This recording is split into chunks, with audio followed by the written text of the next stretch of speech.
ભગવતી આય માંગલ આવ્યા છે બાપ. આંખમાંથી આહું પડે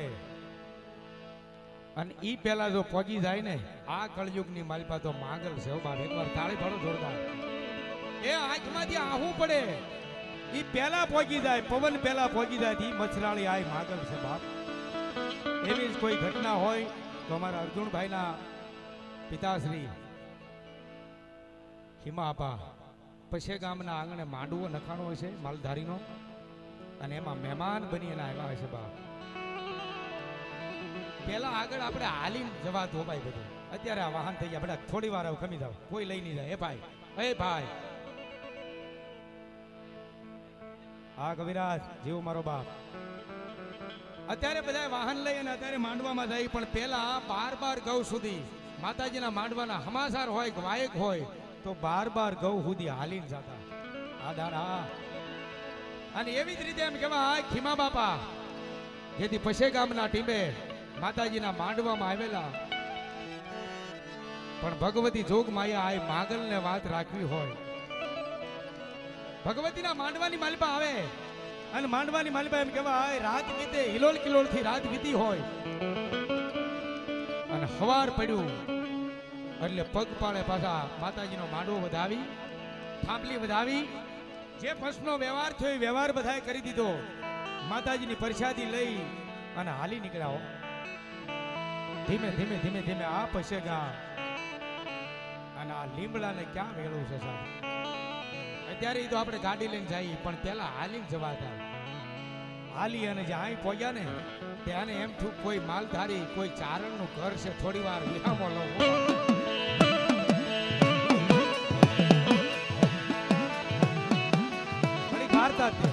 પૈસા પછી હું અમને લઈ લઈશ, તમે જુઓ.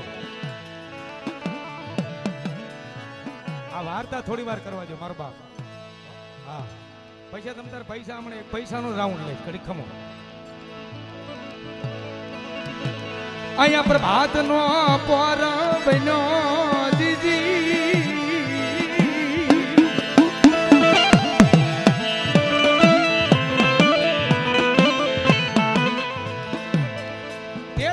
ભાત છે, ધાબળિયાળી વરણ છે. માલધારી તો માલધારી છે ભાઈ. પછી ચારણ હોય, ભરવાડ હોય, રબારી હોય, આહિર હોય, પણ ધાબળિયાળી વરણ છે. ખીમા બાપાને એમ થયું ઓહો અહીંયા કોક આપણા માલધારીનું ઘર છે, જ્યાં હવારમાં હુરિત નારાયણ ઉગીને હમાનામાં થયા છે, સોટિયાવા દી સડ્યો છે, અને પછી ગામથી અહીંયા પોગ્યા લીમડાના સુખ જાળવે. આ ટીમે મારી જોગ માયા કલબાય ભગવતી મોગલનું ધૂપેણું લઈ અને માને ધૂપ કરે છે, ધૂપ કરે છે. આવી અને દેશી નળિયાના મકાન છે, ખીમા બાપા બેઠા છે. માતાજીનો ધૂપ જોગ માયાનો કરી અને માં આગળ માથું ટેકવાવી અને આવીને બેઠા કે આવો ભાઈ. માં આવો આવો એમ કે, અને આ આવ્યા એમ કે ને એટલે સમજવું કે આને ક્યાંક દુઃખ છે, નકર હોકારો મોળો ન હોય. વાહ કેમ બાપા એમ બોલો છો? ચારણ છે ને, ચારણ ચોથો વેદ વનપટી વાતો કરે, જેની જીભે વહેમાં જોગણી, ભાષામાં ખબર પડી જાય. કેમ બાપા એમ બોલો છો? કે કાંઈ નહીં માં, મારા ઘરે આમ દામ ને ઠામ છે. હે માં આજ તમારો આશરો ભાળી ગયો ને આવ્યો છું, પણ હે માં એક શેર માટીની ખોટ છે, તેથી આંખમાંથી કદાચ આંખુડું પડ્યું છે. ઓ બાપ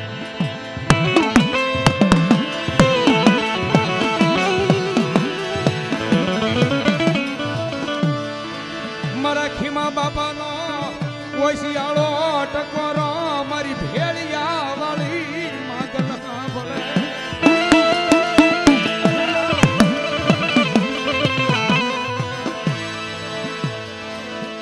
કલબાઈમાં આ તો સાંભળ્યું છે, એ તો જીવતું પાત્ર છે, પણ આ તો દીવાની જોત છે. હો બા કાપડે આવેલી મોગલ એ થડાની માલપા બેઠી છે ને એની સાંભળ્યું છે.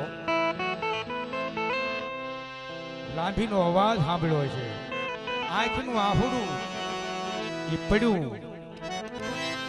અને કલબાઈ આઈના કાપડે આવેલી ભગવતી આઈ માગલ એની જીભે વહી એના ખોળિયાની માલપા આવી અને એને કીધું છે કે સાબાપ હવે આ કલબાઈ આઈ બોલે તોય ભલે અને મને કાપડામાં આપેલી મારી બાપુની માગલ બોલે તોય ભલે એ માલધારી સાબાપ આંગણાની માલપા દીકરી દીકરો કાંઈ નથી સંતાન ઉજરતા નથી કે ના માં એટલે તો તમને કહું છું વાંજિયા મેણા જગતમાં દોયલા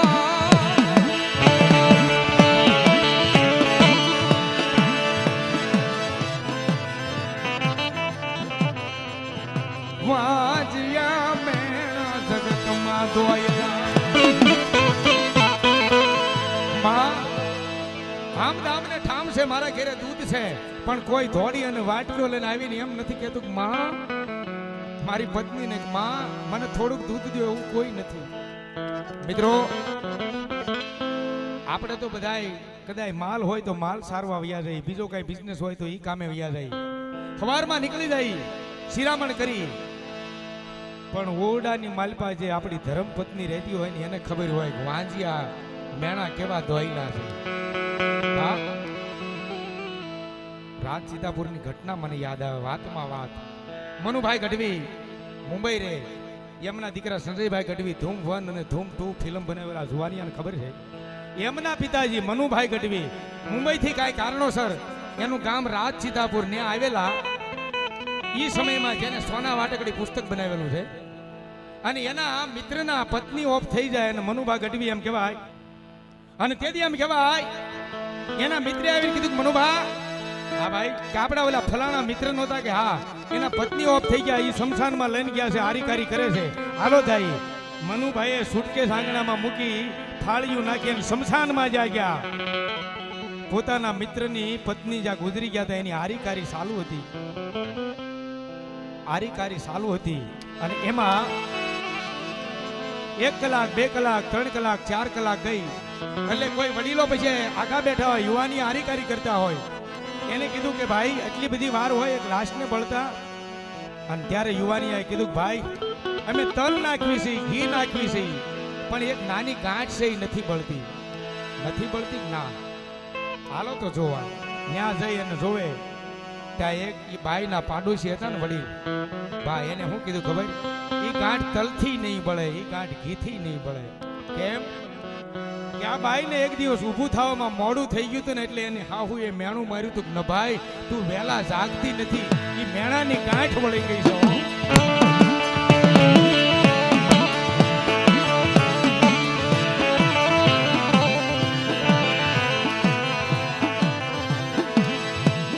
ખીમા બાબાના આત્માની માલપા લો વિલંબ થાય છે અને આયા મારી જગદંબા કાપડે આવેલી માગલ સાંભળે ઓ આ લીમડાના ટીબે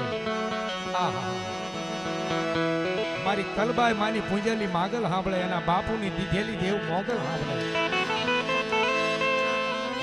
અને તેથી કલબાઈ માએ કકડાટ કર્યો છે કે હે માં અમારે તો કાપડે તું આવીશો માં મેં તો નહીં પણ મારા બાપુએ જો રાજપીપળાના થડે કોગદી તને મારી જગદંબા જમાડી હોય ને અમારા નેહડે હે માં તો આવડા માલધારીના મેણા ભાંગ મારી માગલ સાહેબ આંખમાંથી આહું સાથે જે કીધું કલબાઈ માએ કે જા બાપ તારે દીકરો ઉજરતા નથી ને પણ જો 7 મહિને દીકરો આપેલો હોય ને તો મારી માગરનો આપેલો હોય હો બાપ 9 મહિને તો બધાય આપે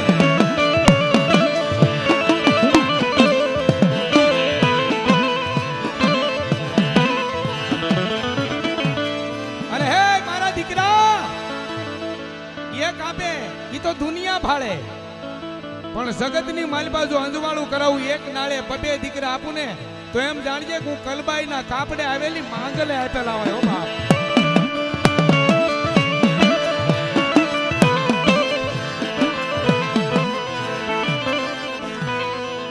તારો ઓશિયાળો ટકોરો મન કાપડે આવેલી માંગલ ને વહમો લાગે